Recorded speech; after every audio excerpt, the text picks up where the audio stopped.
Hey everyone, my name's Rachel. Tonight I'm going to be discussing the case between Google and Mississippi. This case all began in October 2014 with Mississippi's Attorney General Jim Hood when he issued a 79-page subpoena calling for 141 specific documents, 62 interviews, and any and all information relating to dangerous content hosted on Google's network. This subpoena was sent in order to make it harder to find counterfeit prescription medicine and illegal drugs on the massive search engine Google.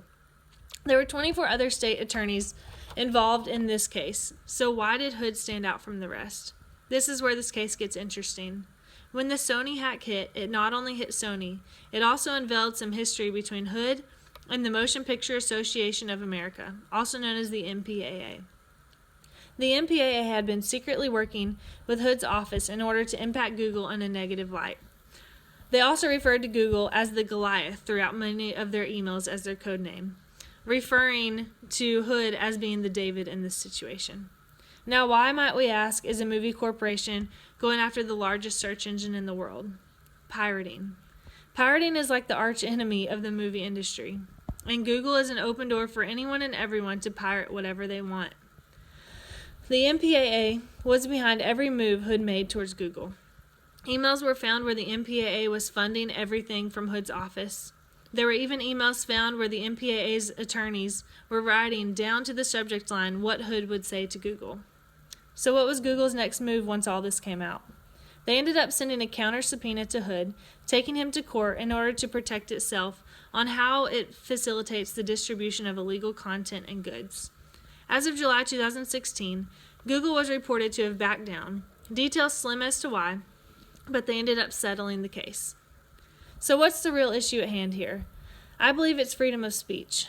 As we read in our business law textbook, and as we're taught growing up here in America, freedom of speech is a prized right, and has traditionally in courts been held up to the fullest extent possible.